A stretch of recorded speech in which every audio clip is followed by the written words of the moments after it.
Hello, this is John Majori with Majori on Bowie, and this is the Majori on Bowie YouTube channel, where I have a new interview every week that always has something to do with David Bowie.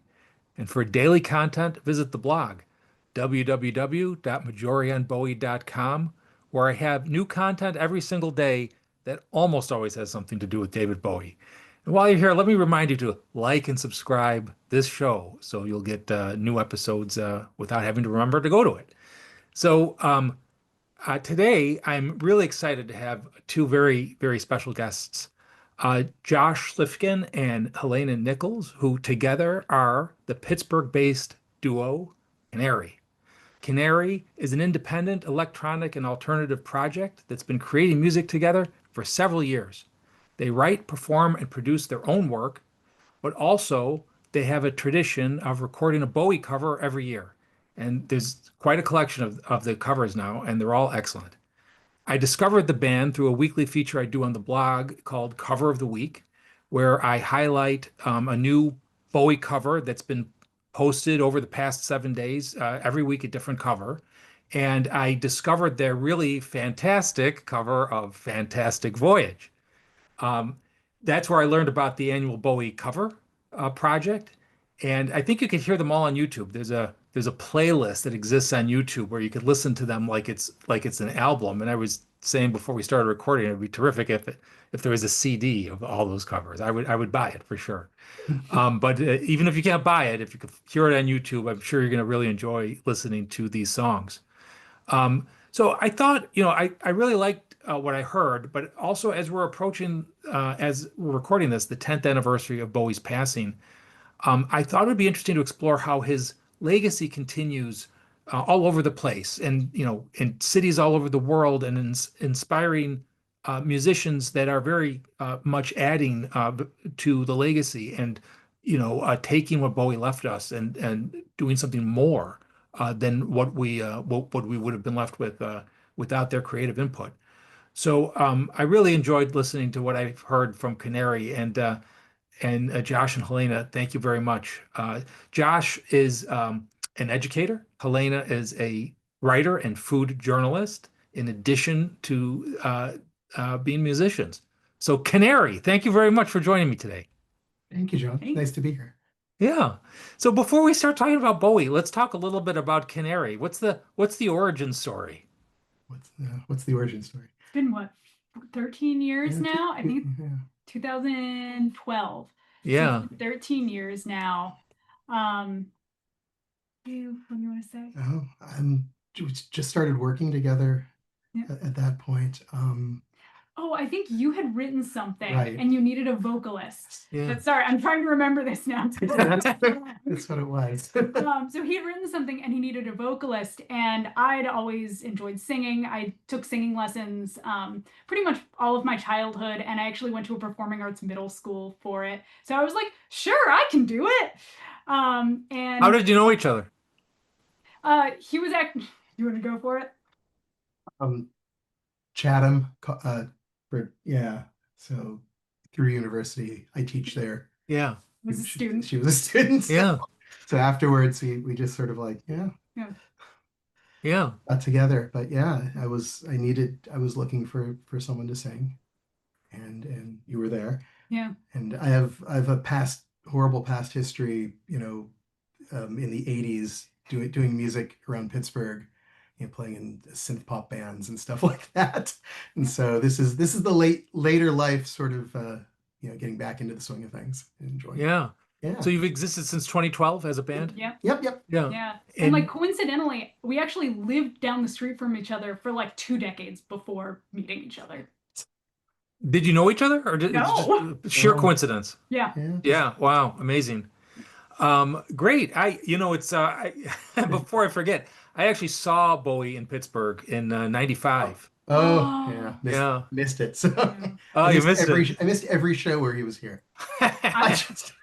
I'm still angry. My mother went in 2003 and she did not take me, and I've never let her forget about that. Well, this is not what we're here to talk about, but I've Yeah, got a story exactly. I've got a story that beats that though. In 1983, I was 14. my younger sister really wanted to see Bowie and the Serious Moonlight tour. Oh. I was totally uninterested. So my mother took her to see, and a Oh friend, my Oh, they're gosh. 12, and they saw Bowie and the Serious Moonlight tour. I had Oh, no interest whatsoever. oh, and, And by 1987, I was a huge fan, and I've oh, regretted it ever since. oh, oh, But I saw him in Pittsburgh. there you go. It's fantastic. Yeah. So, I want to talk just slightly a little bit more about Canary, and we'll come back to Canary. But Yeah. when I talk to musicians who are active now, I'm really interested in how do you get your music out? Because, the music ecosystem has really changed in our lifetimes, right? In our adulthoods. How do you get your music out? How do people hear Canary? Mostly Bandcamp. So Hmm. that's I mean that's sort of the primary area for it.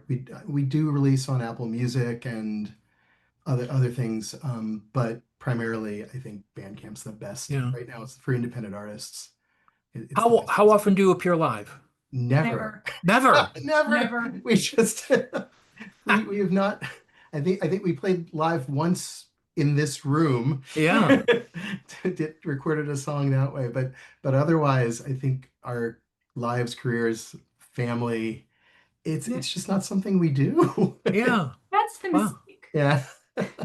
Well, it gives you, new horizons to pursue Yeah, Yeah. I for the guess next 12 years. for that. Yeah, it's just an opportunity that hasn't arisen, or just we haven't really felt the need. It's more fun for us recording is Like writing and recording and yeah. fighting Yeah. about what Bowie cover we're What gonna book? do. Yeah, yeah, yeah. But yeah, that's basically how we exist. I'm gonna ask about that, but this is actually fascinating to me.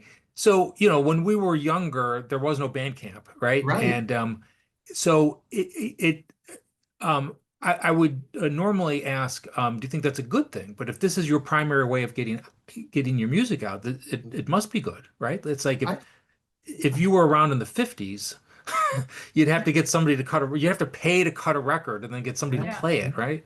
It's so much easier now. I mean, with Yeah. technology, with things like Logic and everything else to record on, and just it's easy to sort of, write, record, and get things out there, in a timely manner.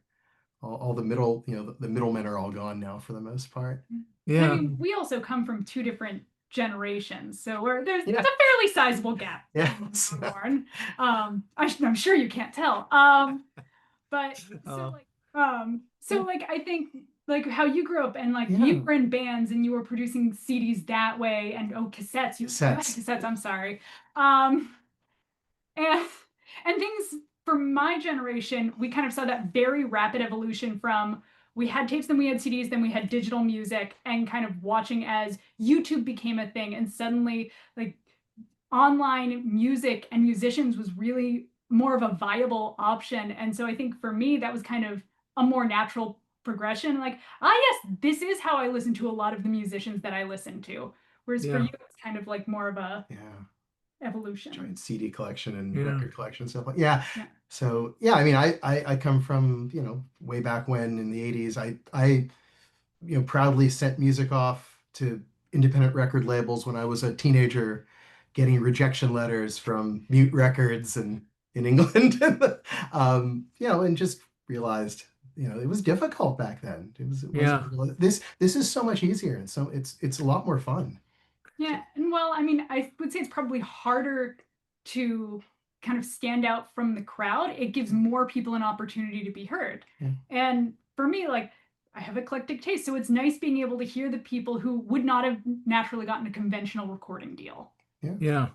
Yeah. Yeah, for me, I probably would have never heard you. Yeah. Yeah. I live in Albany, which isn't that far from Pittsburgh, but I hear music from all over the world, and Yeah. 30 Right. years ago, I wouldn't necessarily have had that opportunity, or I would have Yeah. heard different types of music. Yeah. Yeah, I think things like Bandcamp and Instagram and YouTube, Yeah. for their flaws, have been a really positive, just a positive, have a real positive effect on getting music out there, Yeah. new and independent music. So let me ask you this, and then I'm going to ask you, Helena, you sort of touched on arguing over what Bowie song to cover, and I want to Oh, ask you yes. how you do that. But before we do that, Yeah. when you're working on either a cover or an original piece, how do you actually work together? And I have in mind the Peter Jackson documentary about the Beatles, which sort of changed my way of thinking about how musicians make music. But Yeah. That's funny.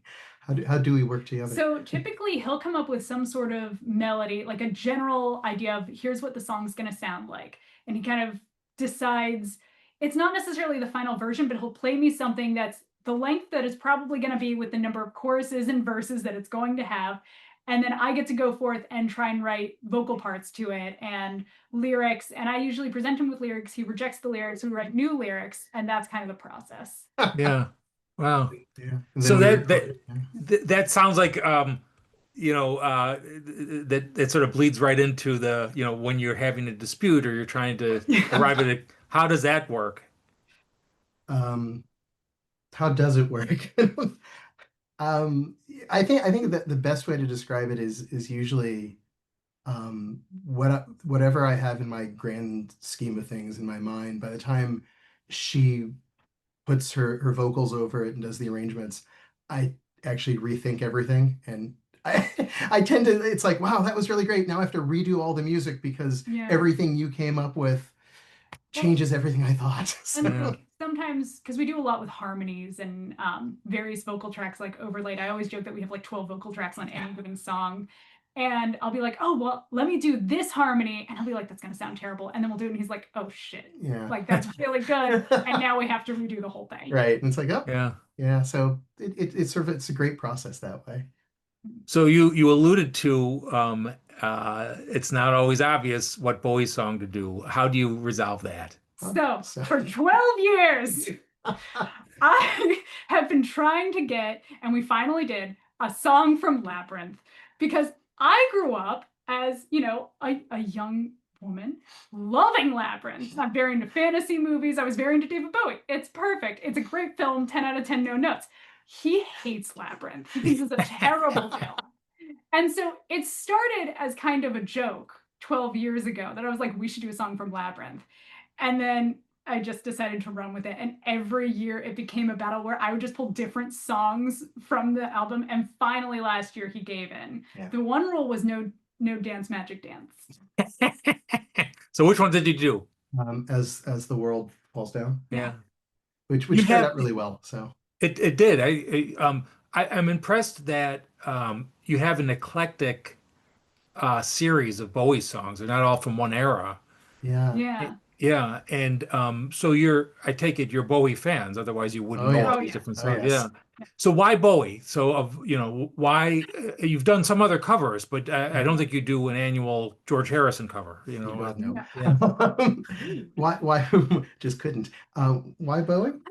Remember why it What? started. So, because we did the first one and we really liked it. And I think Bowie's kind of the overlap between our two music tastes. Yeah. And I was talking to Josh earlier, and there's really, no matter what you want to listen to, there's a Bowie era for that. Yeah. So, whether you want rock or pop or jazz, you can really listen to a David Bowie song that fits the bill for just about anything. And so, we enjoy pulling from those different eras because it's also kind of the thing that holds us together musically, like what we enjoy listening to. Yeah. Yeah. Yeah. So we talked a little bit about how you're able to make music in Pittsburgh and it heard all over the world. And it, the flip side to how it's easier to make music, or not necessarily easier to make music, but easier to get music out there, Mhm. is that you might disagree with this, but I think we have fewer unifying events as a Mhm. culture, Mhm. right? So, when I was a teenager, everybody knew the videos that were on MTV. And I Yeah. don't think MTV shows videos anymore, right? Right. We were just talking about that. Yeah. TV's not so much anymore. Yeah. So sometimes you hear references to musicians, you know, without getting into it, Bad Bunny's been in the news a lot, Yeah. right? Yeah. And it's like either Bad Bunny is the biggest thing there is, or the reaction is, who is Bad Bunny? Right. Yeah. But I don't think anybody would have said who was Michael Jackson in 1982, right? Right. Yeah. Right. So Bowie was one of those unifying figures, and it's sort of in part because of what you said that there's a Bowie for everybody, and his career was really long, and he connected with a lot of people. He performed on every continent, and there were people that I've interviewed people that played with Bowie. The oldest are in their 80s, and the youngest are in their 20s, and there's kind of a connectivity there. Do you encounter that? Do you feel like Bowie helps serve as kind of a portal into Canary? Yeah, I mean, I think there's no doubt, you can say we're influenced by Yeah, his songwriting, his musicianship. I don't think I want to write very much like him, that is. yeah. In that sense, I'm like, oh, how would Bowie do this? But there's always a sense of inspiration Hmm. in There's also a sense of permission, like yeah, because Bowie did so much, it kind of allows you don't have to stick with one thing, and Yeah. it gives you that opportunity to experiment and kind of gives you that permission to do so. yeah. I think that shows in our music too. Yeah. We haven't stuck to like one style over the last 12, 13 years. It's been sort of experimenting with more electronic things and more acoustic things here and there, and trying out different styles, and that's very Bowie as well, I Well, guess. you even do that with the Bowie covers. Yeah, Yeah, You're not trying to imitate him, right? no. They're very recognizable in terms of what the songs are. But so what do you do? Like you take a Bowie song and what are you going for? being respectful of the songwriting, Yeah, but also being aware of, I guess, my limitations as a musician, an arranger, and also being aware of, what Helena can do as a vocalist, what she can add to it that might not have been there in the original track, yeah. and just sort of saying, what can we do with this song? How can we make it sound How can we different? do something that's interesting? Like you can always do a cover, but like you could do that at karaoke. You can sing a Bowie song. Yeah. So what can we do that's a little bit different and kind of shines a new light on this great song? Yeah. So tell me what goes into that. Like, take Fantastic Voyage or I was listening recently to your cover of Loving the Alien, Oh yeah, and yeah, there's no mistaking what song it is, but it really doesn't sound like the Bowie version. Yeah. Um, yeah. Ouch. and no, that's No, not a negative at all. If it did, look here, I don't mean to do the talking, but there's two types of covers, right? There's covers that try to like summon Bowie, right? There's Yeah. covers that try to really place you into the mind, like Bowie isn't here to sing to you anymore, so we're gonna come as close to that experience as you can. And there are bands and musicians that do that exceptionally well, and it's really fun, right? And then there's covers which I would put yours into, which take the song as clay and they Mhm. sort of remold it and turn it into something different, which is like not in any way diminishing the first type. You're adding value, or at least that's the goal, right? Because Yeah. there's plenty of not your covers, but I listen to lots of Bowie covers, some of which are not very good, right? But I think you guys add value. But so how deliberate is that? You take a song, like any of these songs, and say, I want to take it in this direction. What's the thought process that goes into that? I mean, sometimes like with Fantastic Voyage, you listen to it and be like, that kind of sounds like a lullaby. Like if you're really like if you listen to it and it's like, well, what would it sound like as a lullaby? Or like Yeah, kind of in more of that style. Yeah. And yeah, with that, it was definitely a question of like, what can we do with Helena's vocals? And she has, like you said, you have training, and she's done opera training early on. And it's like, Yeah. how can I get, like, definitely at the certain parts in the song where she gets more operatic and really lets go. And it's like, how can you do that? It just changed the sound of the song. Yeah, and I yeah, don't sound like Bowie, and I never will sound like Bowie, and yeah, that's fine. So how can we, knowing what I sound like, knowing the kind of instrumentation that we are capable of, what can we do that's either, oh, it sounds like it could really work in this style. What can we do with the equipment that we have that really sounds interesting? Yeah. yeah.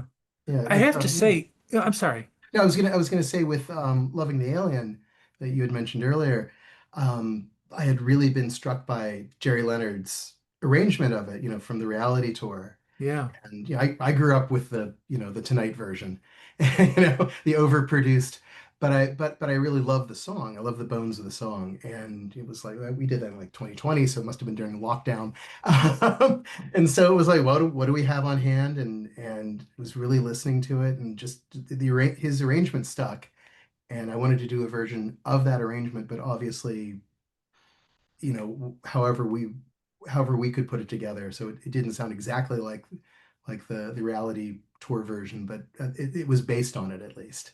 Yeah. Yeah. Yeah. That's great. Yeah. I, not to just like uh sound like I'm blowing smoke, but Helena, I think you do some great things with the vocals, and the, the your speaking voice is recognizable from your singing voice. You do this thing, I don't know if it's on purpose, but where you come close, it has this very emotional effect. You sound close to like you're gonna break, but you never break. Oh, And it sort of, for me, the effect is it invests me into like the risk of the song. And well, I think a common thread of the songs that you've covered is there's maybe an unstated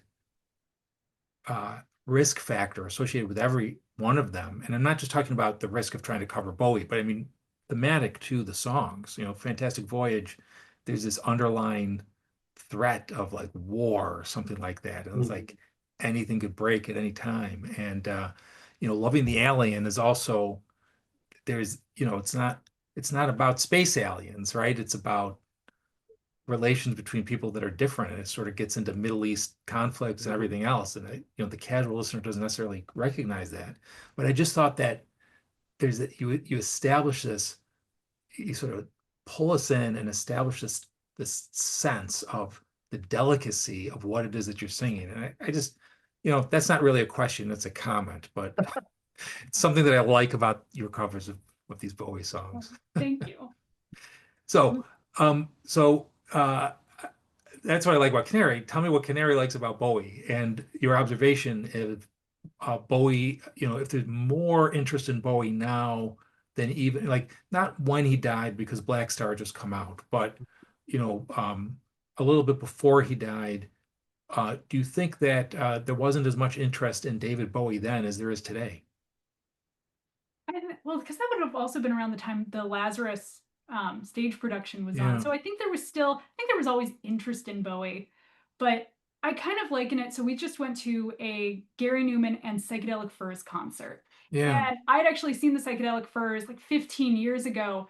And it was interesting because the audience today was far more invested than the audience 15 years ago. And you would think yeah. it would be the opposite with, an older band. But I think we've seen this resurgence, especially from younger people, of appreciation for this kind of music, and especially with Bowie. And with Bowie, obviously, they're never going to get to do that kind of live experience. But I think they're rediscovering these things and they're getting really heavily invested. It's not just a casual passing thing, they really care. Why? Why is that? That's a good question. Again, I think, as Helena said earlier, there's a Bowie era for everyone. Yeah, And I think Yeah. that's what it is. I really think coming back to it, I've had students I teach high school for the most part, and they can still connect with Bowie too. they They, do. they, they recognize, it's like a wear Bowie shirt, and they know who it is, and they will tell me what era they like, and Really? yeah. Wow. So it's fascinating. It's fantastic at this. It's really, Yeah. yeah. Well, like How our do they know who he is? I don't know if it's through their parents or they listen to them still. So I wonder if the Yeah, resurgence in vinyl has had anything to that's a do with good it. point. Yeah. Because, vinyl's really coming back in vogue, which I think is great. It's fun listening.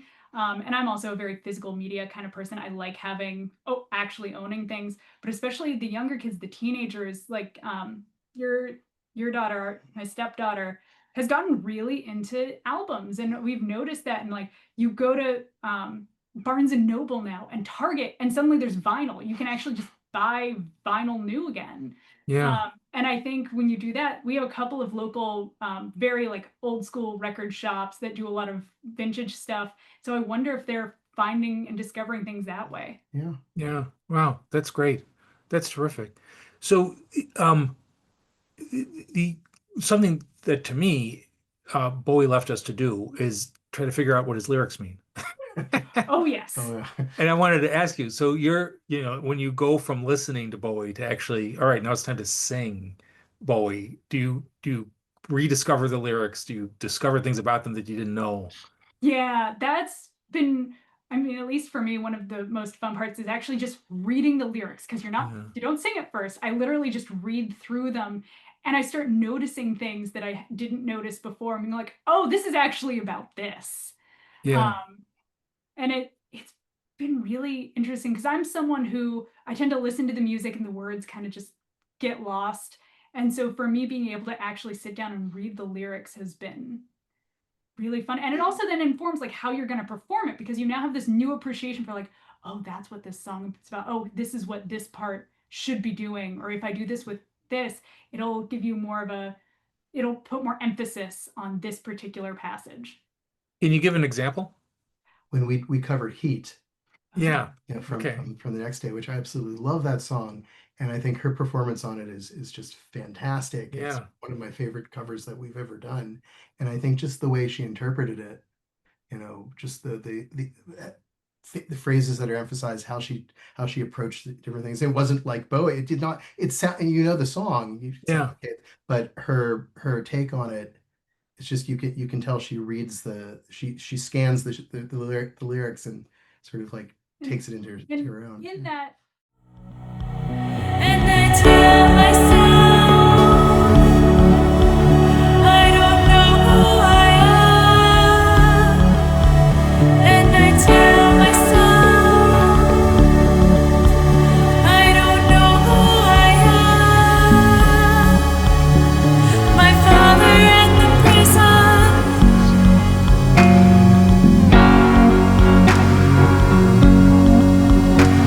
My father in the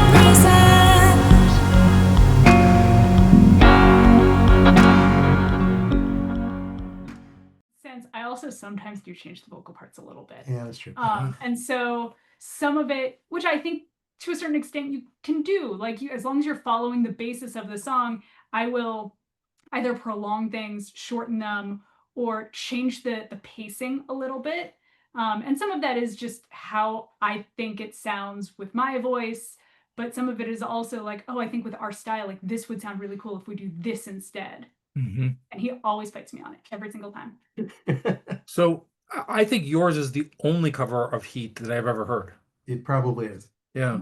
So I what do looked for others when we were recording it, and I couldn't find any. Yeah, I adore the song, and I think hearing Helena sing it as well. It's just it's Bowie, getting his best Scott Walker on. yeah, I was gonna Right, leading up to and that. so Yeah. then having somebody, having a female singer do that is just It's the whole my father in the prison and all that. It's like fantastic, and I think her approach to it Well, just we'll like get back to Scott Walker, but let me ask you this. It's like you said, Helena, you said, oh, that's what that song's about, sort of in general. So let me ask you specifically, what is Heat about? What is that song about? with the Mishima reference at the beginning, and I don't know. Yeah, I don't know either. I mean, it's such an internal sort of, it sounds an internal battle of father and son or something like that. This real sort of mental thing. That's why I loved. I do not understand I do not analogies. right. So, Where it's like, I think you're alluding to something, I'm not sure what. but that's why I loved hearing her sing it. It was sort Yeah. of gave it a different life. When you're singing these words that literally you don't understand, like you don't understand what they're literally supposed to convey, do you assign your own meaning to it? I think to a certain extent, and you kind of use the context of the song. So you should know, at least for me, I know the feeling that it's trying to convey. And that kind of informs how I'm then going to sing that passage when I don't really know what's happening. And I think one of the things I love about Bowie is I genuinely don't know. And there might be a point where I do, and like something clicks with me, but it really, like over time, the lyrics can also sometimes take on new meaning, and you get to keep experiencing it, and you keep getting something new out of Bowie, which I think is really nice. Yeah. Josh, you mentioned Scott Walker, and Bowie himself is a huge Scott Walker fan, and a lot of Bowie fans are really also into Scott Walker, Mhm. and I'm almost embarrassed to say that I'm not, Oh. but not that I dislike Scott Walker, but I haven't been sort of taken in like a lot of Mhm. Bowie fans have been, and I heard Heat before I ever heard The Electrician, which Yeah, is a Scott Walker song. you're And right. when I heard The Electrician, I was like, this is Heat. Except that I Yeah, it realized that, is. yeah, except I realized it came way before Heat. So, so you're paying homage to a song that is in fact also paying homage to another song. Yeah. Yeah. So, do you feel like the DNA that starts with Scott Walker sort of coursing through to Canary when you're doing I that? I think with like something like The Electrician, and especially that those Scott's songs on that particular album, um, you wouldn't have a lot of early 80s electro pop sort of like Ultravox and stuff like that that Yeah, sort of was also influenced by that. There's a lot of sound like The Electrician just itself. Yeah, so I think I've been influenced by it. There's no yeah, doubt. yeah, Even without knowing it, when I was young, I had no idea who Scott Walker was. yeah, That's an adult. Like I came to Scott Walker as an adult and worked my way backwards. But yeah, it's like, oh, right. Obviously, I can see the influence of all these early 80s bands and people coming back and going, oh, Scott Walker. Yeah. yeah. Beyond his crooning, just the sounds that he had, the experimental stuff. It's There was fantastic. a British show about when Bowie turned 50, Hmm. and you saw it? Yeah, when Scott called him up and wished him happy Yes. birthday. Yeah, Yeah. and his reaction, Bowie's Oh, reaction was like I would have reacted if Bowie called me. right. That's exactly what it was. That's a And he didn't, beautiful moment. I yeah, he love didn't that. have It's that like, reaction to anybody else, right? no, It's like it's like near tears. Scott Walker. Yeah. Yeah, so that's great. So talking about Bowie's influence and his reach, you guys live in Pittsburgh. I grew up in Buffalo. I live in Albany now, and some similarities between Yeah. Yeah. Pittsburgh and those towns, especially Buffalo. That's why I went to see him in Pittsburgh, is it wasn't that far from Buffalo. Yeah. Um, so when I go to Manhattan for one reason or another, you can't walk 2 blocks without seeing the image of David Bowie somewhere. Mhm. Is he present in Pittsburgh like that? I mean, not like that, but Yeah. is he present in Pittsburgh? I don't know, not on any buildings as such, but Yeah, no, I'm trying to think like if there's any sort of like artistic references in the city at all. I don't think so. Other Not than, yeah. physical, but everyone is aware of like it's a place where you can start a conversation and pretty much everyone will know who David Bowie is and you have a conversation. So I think it's part of at least the zeitgeist here, if not the physical art parts. Yeah. yeah, I mean, I know, just to be anecdotal, we have a young son, and a number of years ago when we take him to the Carnegie, to the museum here, Yeah. and there's a self-portrait, a Warhol self-portrait in the Carnegie. Of course, we have Warhol all over, but he looked, he's like David David Bowie. Bowie, and like yeah, that's how he identified. Like He saw it's like like crazy it's hair and he was three, like, and he identified Warhol as Bowie, and I'm like, okay, okay, I'll "You're take fun, that, but good call. Yeah. So, well, when I saw Bowie in Pittsburgh, he performed the song Andy Andy Warhol. Warhol, right? So yeah. Uh, So I mean, there's that. I assume, there's been, I think the Science Center does. They do different Oh, right. music. They have like a little planetarium thing. And they do a laser they'll do a show, laser Bowie show. and they're Bowie laser shows every so yeah, often.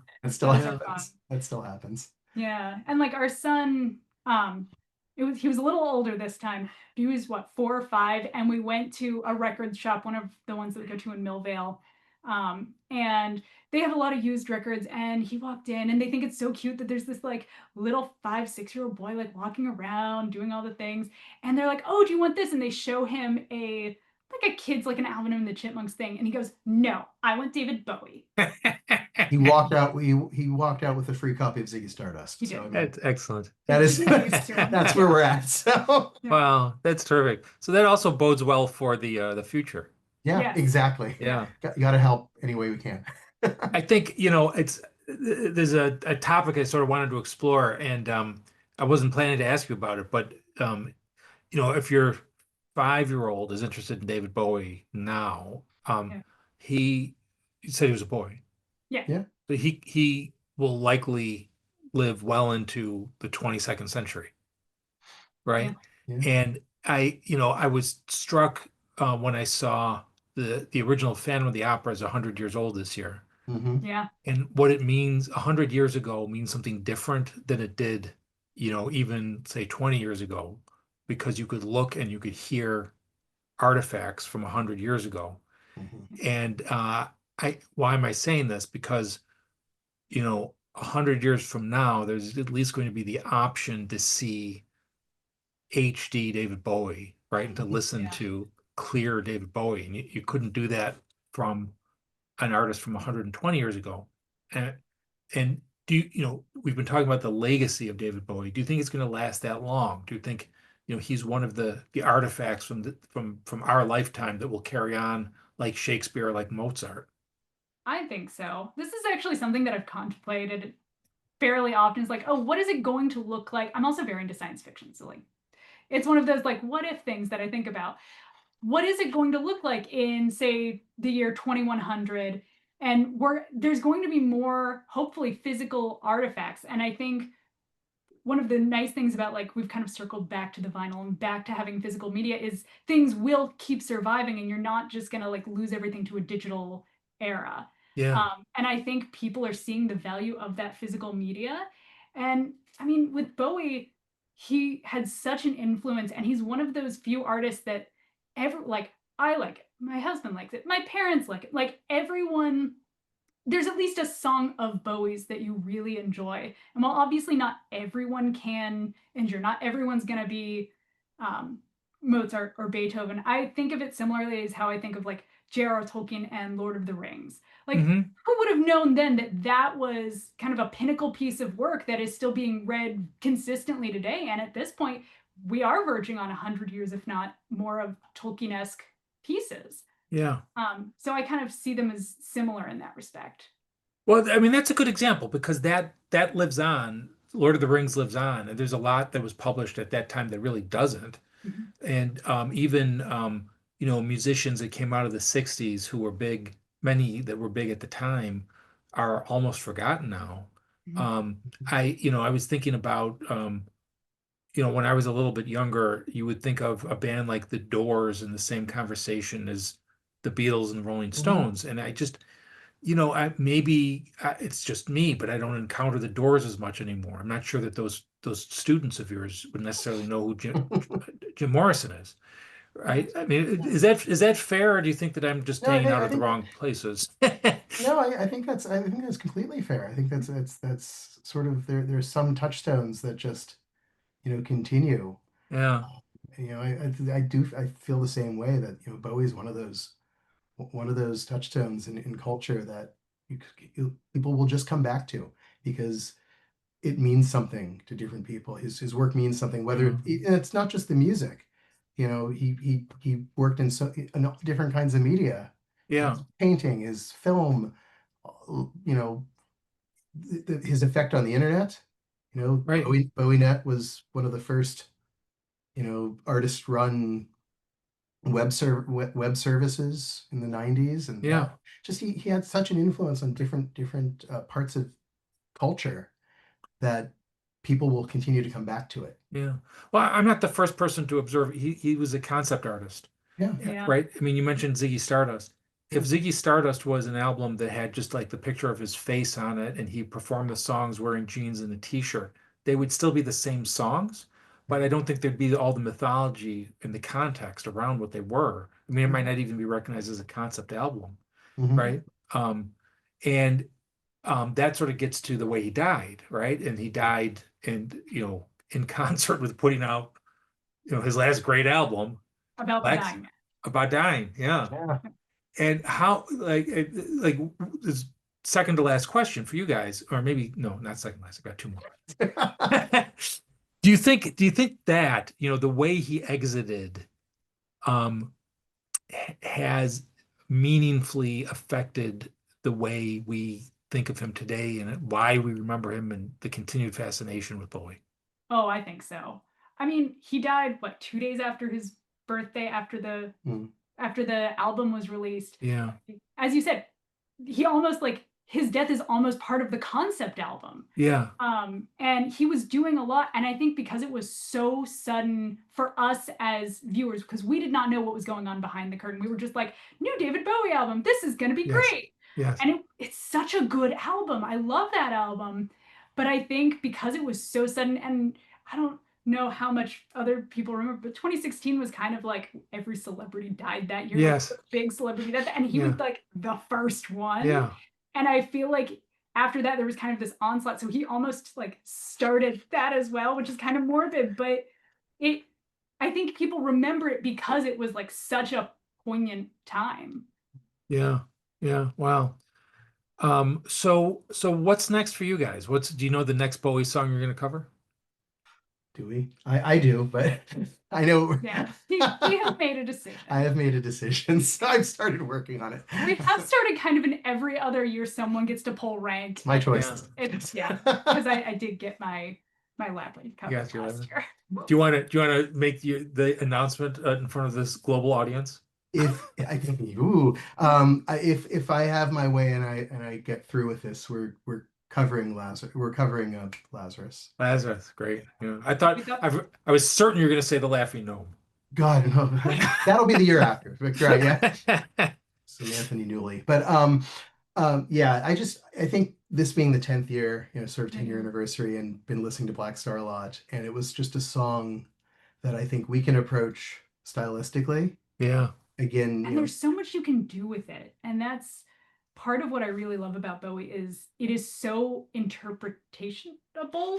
I don't know. Yeah. Interpretive. It can be so interpretive. Like it is so malleable, and you can do so many interesting things with it while it's still recognizable as a Bowie song.